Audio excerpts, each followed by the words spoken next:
तो बिल्कुल बानू के रेपिस्ट को माला पहनाने वाला पार्टी है। मैंने खून किया और मैं ही जज होऊंगा, ये नहीं हो सकता। आरएसएस के मुताबिक देश को मनुस्मृति का राज्य बनाना चाहता है। लेकिन 2005 के बाद तो नीतीश कुमार को मुसलमानों ने भर भर के वोट दिया। ये तो गलती हम लोगों का भी है। संविधान है और एक है जुरिस्प्रूडेंस, मुस्लिम पर्सनल लॉ का गलती था कि सुप्रीम कोर्ट का जजमेंट को कह दिया कि मान ले। गांधी के हत्यारों के लोग इस देश में मनु के राज्य कायम करना चाहते हैं, तो आरएसएस चलाता है भाजपा को। मोदी आरएसएस का आदमी है। डीएम तय करेगा कि प्रॉपर्टीज वक्फ का है या सरकारी है। नीतीश कुमार, चंद्रबाबू नायडू, चिराग पासवान, जयंत चौधरी एक सेकुलर चेहरा। देखिए इस वक्त बंगाल की सड़कों पर है और वक्फ बिल के खिलाफ जो है जबरदस्त प्रदर्शन किया जा रहा है। लाखों की संख्या में, हजारों की संख्या में जो लोग हैं, खास के मुस्लिम कम्युनिटी के जो लोग हैं वो सड़क पर हैं और इस बिल का विरोध कर रहे हैं। मोदी, नायडू, नीतीश कुमार, सबका जो है विरोध किया जा रहा है। क्या नाम है आपका? अशफाक अहमद। अशफाक अहमद साहब, आप क्यों सड़क पर हैं? मैं सड़क पर इसलिए हूं कि भारत के संविधान पर हमला है। भारत के संविधान पर हमला हो चुका है और भारत के संविधान के मूल बातों को ख़त्म कर दिया जा रहा है। जिस बातों के जरिए से भारत के यहाँ हिंदू, मुसलमान, सिख, ईसाई, हर धर्म के लोग, हर भाषा के लोग, विभिन्नताओं को छोड़कर इसको हर नेशन के लोग, हर नेशन अपने अपने आइडेंटिटी, नेशनल आइडेंटिटी को लेकर, सबको लेकर फेडरल सिस्टम में यूनियन के तहत, संविधान के एग्रीमेंट के तहत हम लोग रह रहे हैं। अगर इस एग्रीमेंट को तोड़ दिया जाएगा, इसके मूल भावना को तोड़ दिया जाएगा, तो कुछ बचेगा नहीं देश में। ये मनुवादी का राज हो जाएगा जो इस देश के मूल भावना के खिलाफ है। मनुवादी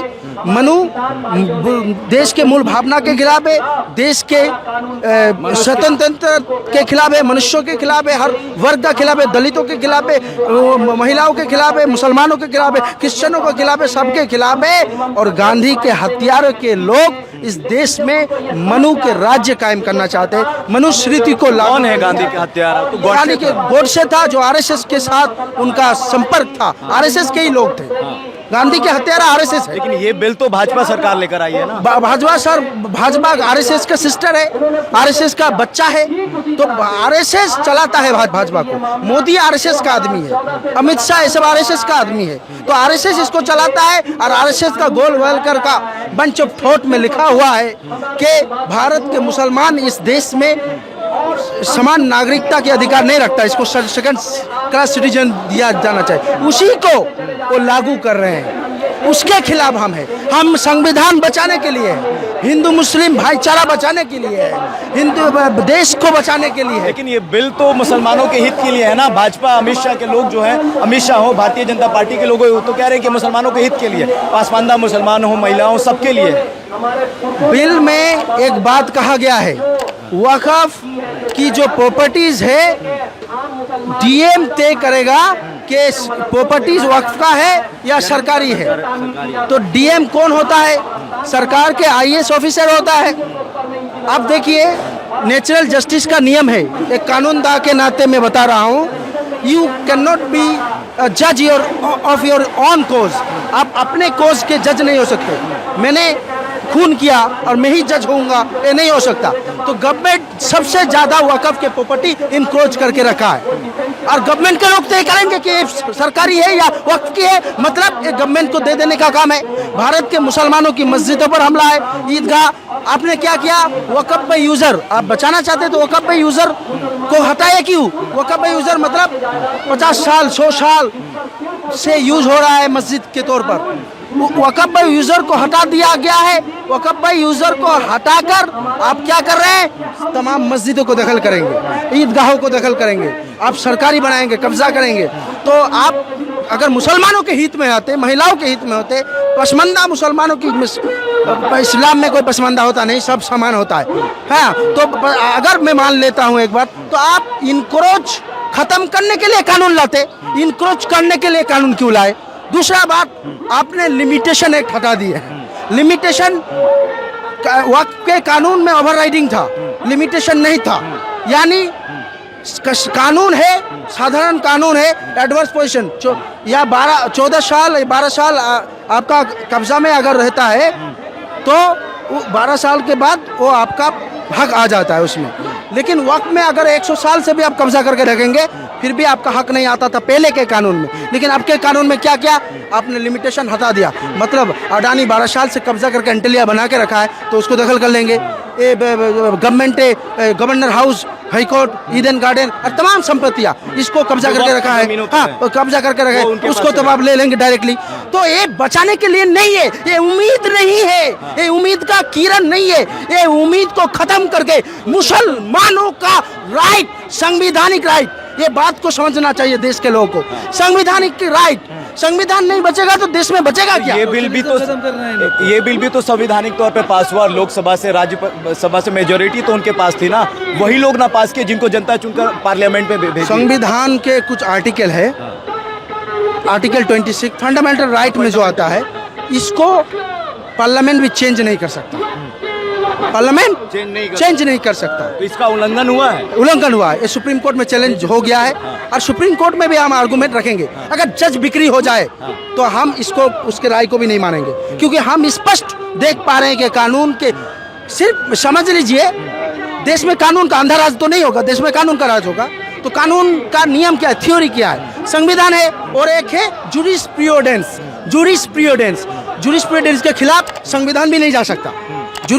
कोई इसको थोड़ा विस्तार में समझाइए। जुरिस्प्रूडेंस होता है हर कानून का एक थ्योरी होता है, उसके बाहर नहीं जा।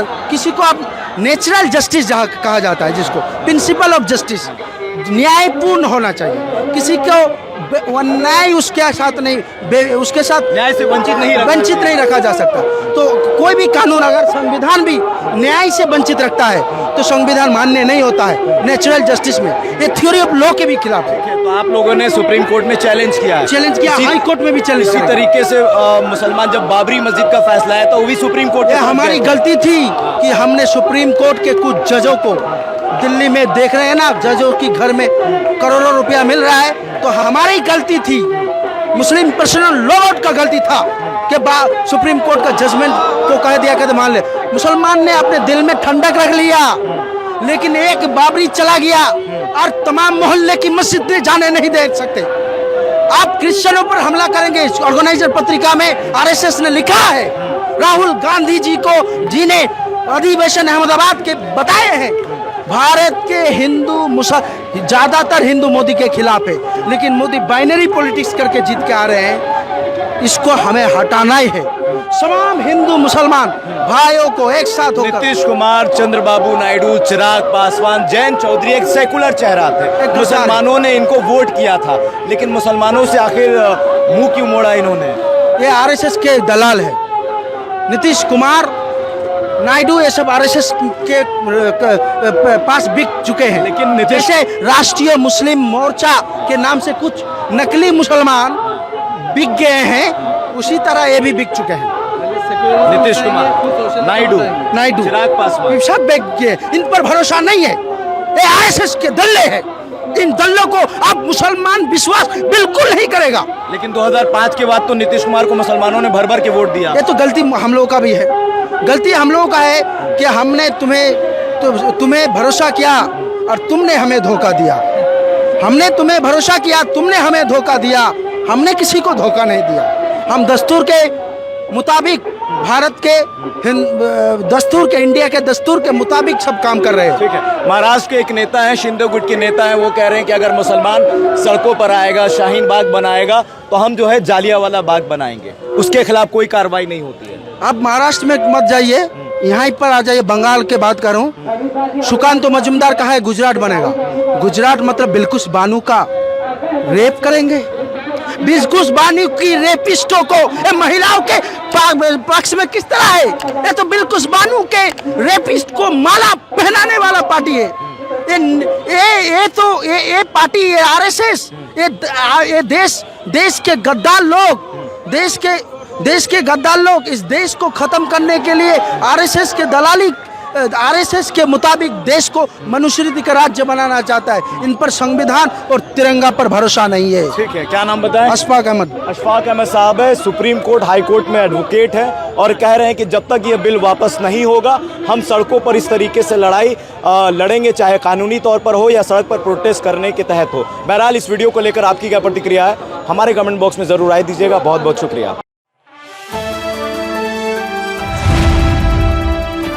द इंडियन खबर, सच आपके सामने।